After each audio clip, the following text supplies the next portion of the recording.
Okay, I'm going to record the last lecture, which was not recorded on WebEx.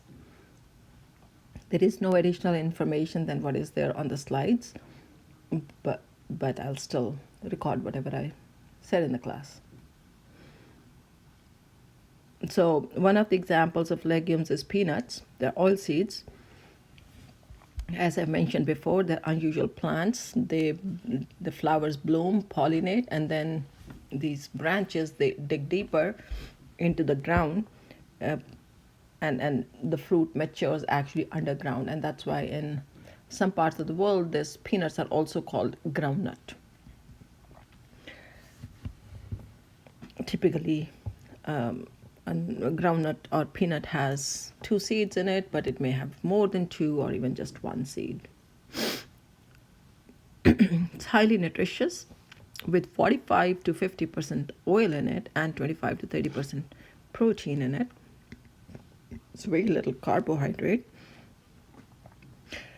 In the US, it is used widely for making peanut butter.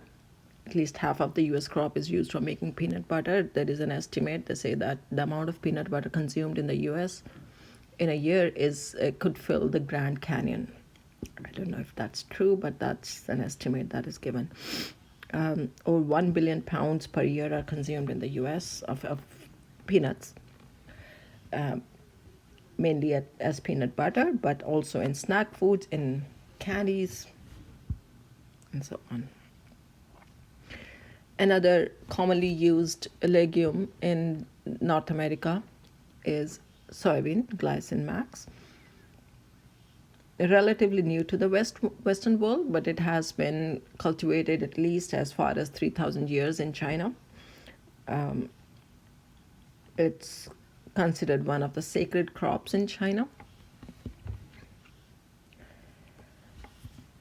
It is, again, a very rich food, contains 13 to 25% oil and 30 to 50% protein. So it can contain more protein than some of the meats. For example, beef, the protein content of soybean can actually be higher than beef.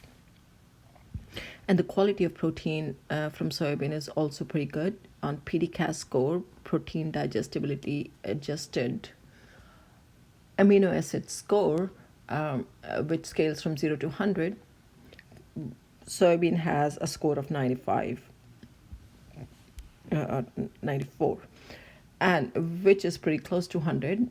Animal proteins have a score of 100. The soy proteins actually are adequate in all essential amino acids. It's the only reason its score, PDCAAS score, is low is because it's slightly less digestible than animal proteins.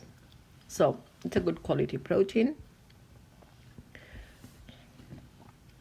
And this is why beans in Asian countries have been used quite extensively, is because they provide quite a bit of protein in soybean in the Oriental countries. So there are hundreds of different ways these soybeans could be consumed, but beans should not be consumed raw. They do contain anti-nutritional factors which are destroyed upon heating, or fermentation or sprouting. Now, cooked beans as such are consumed, but also it could be made into paste or curd to make soy beverage, or to make tofu, or to make miso. So several products. These days in North America, a lot of soybean is used in textured vegetable protein or meat analogs, something that imitates meat. Plant proteins are typically not fibrous, and meat proteins are fibrous, right? Actin, myosin, you remember that. So that fibrous, when you're making meat analogs, that fibrous texture from plant proteins is difficult to achieve, because plant proteins are typically not fibrous. Most of them are not, except in wheat we have glutenin, the gluten forming protein glutenin, that has fibrous texture, and that's why the gluten ball is actually used as as a meat alternative in some dishes. Okay, it gives that chewy kind of texture, fibrous chewy kind of texture. But anyways, coming back to soybean, to make the soy proteins fibrous, they have to be, formed into, rolled into those ropes or fibers. Okay, so that's a challenge, and also they don't have their own flavor, much flavor. So other flavors need to be added to make them taste like meat. Okay, so soy sauce, it is traditionally made by fermenting soybeans, but today we can also buy synthetic soy sauce. Soy milk, we typically don't call soy milk as soy milk in Canada. Our government discourages this term soy milk because it confuses people who are avoiding milk for whatever reason. So they look at the label, and if they think it is soy milk, they may think, oh, it may contain some milk, which is not true. Milk is actually a standardized product in our Food and Drug Act, so milk should not be used on the labels unless it is indeed milk. So our government says that use the term soy beverage, but its composition in Canada should be similar to milk, cow's milk, because it is considered a substitute for cow's milk for people who are vegan or who have other reasons to not consume milk. So it needs to be fortified with certain vitamins that are not present in soybean, especially vitamin B12, which comes only from animal source foods. But also vitamin A, vitamin D are also added because it is considered a substitute for cow's milk. Tofu is similar to cheese, but it's made from soybean. So it's made from the curds of soy beverage. Extremely versatile, used in main dishes in Japanese and Chinese meals, made into cheese, sour cream, and other products such as ice cream. Futi is the term that is used for tofu ice cream. Again, ice cream is a standardized product, so you cannot call a frozen dessert made from soybean as ice cream.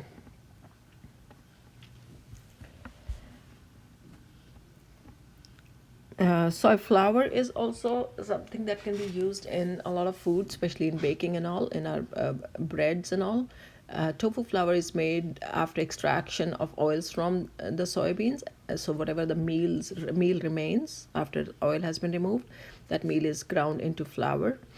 So that is actually a very nutritious food without too much oil in it. That can be added to flour while making bread or something. Remember, it doesn't have gluten, so it will reduce the gluten forming proteins and it will dilute those gluten forming proteins in the flour, so it won't make as good a loaf bread. But flatbreads can be easily made, or even small amount of soy flour added to the bread flour can still result in a decent loaf size of the bread if you're making loaf bread, and tremendously improve the protein quality, not only with respect to the amount of protein, but also with respect to the essential amino acid composition, because soy proteins do contain all essential amino acids, and they also complement what is low in wheat proteins or other cereal grain proteins. Miso, as I said earlier, is from Japan, prepared from soybean, salt, and rice, fermented by fungi for several months, and then ground into a paste and used as a spread or in soups. I personally think it's an acquired taste. I have not acquired that taste for miso yet. My son has. Anyways, tempeh, that's from Indonesia. It is again a fermented soybean cake made by inoculating some fungi into inoculating the parboiled soybean with the fungus and allowing it to grow for a few days. And the mycelium that come out of the mycelia of the fungi, they bind this soybean together into a cake, and this is then cut, sliced, and cooked in various ways. Then there's texture vegetable protein, gaining a lot of popularity in this part of the world as we are trying to reduce our consumption of animal products for various reasons. So the challenge is that plant proteins typically are not fibrous. So getting that fibrous texture is a challenge. So a lot of research goes into that. These soy proteins are spun into long, slender fibers and then formed into those meat-like products. They pick up flavors from the other substances, or flavoring agents are added and then made into imitation meats and used as meat, or used as meat extenders. That's another thing that is happening these days. Is some people may not be completely giving up meat, but they want to reduce how much meat they're consuming, right? For health reasons, or for less impact on the environment. So they are looking for products that are made from meat as well as some plant proteins mixed together, such that they are consuming less meat. So that's where meat extenders come in. Lecithin, as you all know, is an emulsifier, can also be obtained from soybean. You know what lecithin is? It used in salad dressings and whatnot as an emulsifier.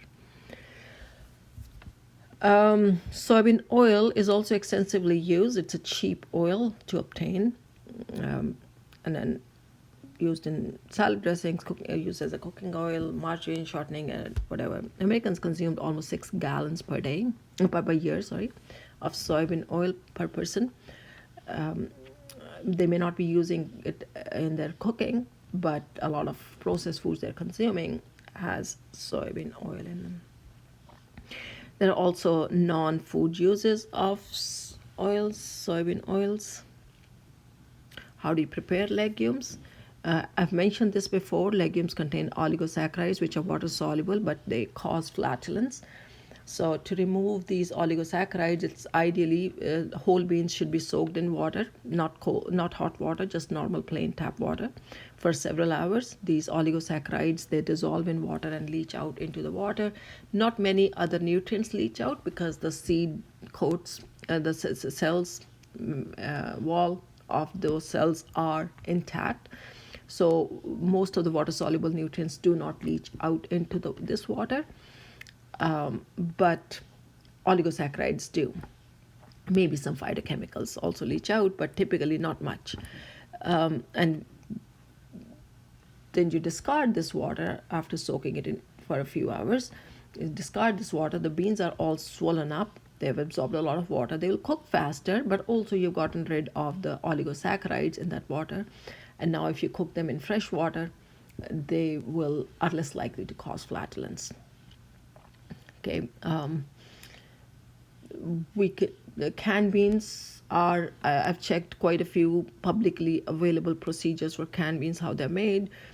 I've seen that most of these companies, they soak the beans in water, which is a good thing, but then they do not discard that water. So why are they soaking the beans in water if they're not going to be discarding? Because they are actually trying to reduce the amount of time of cooking. They're not really concerned about the oligosaccharides, because on the can they will write the instructions, the directions that discard this water. So you'll get rid of extra salt and oligosaccharides by discarding that water in the canned beans. So that's why they're not discarding the water in which the beans were soaked. But the only problem is that this is the water in the canned beans that the beans have actually been cooked in. So there is more leaching out of water soluble nutrients than if it was soaked in tap warm water or tap water. So that's the only downside. Having said that, canned beans are still great sources of fiber. They still contain a lot of phytochemicals, and so still great.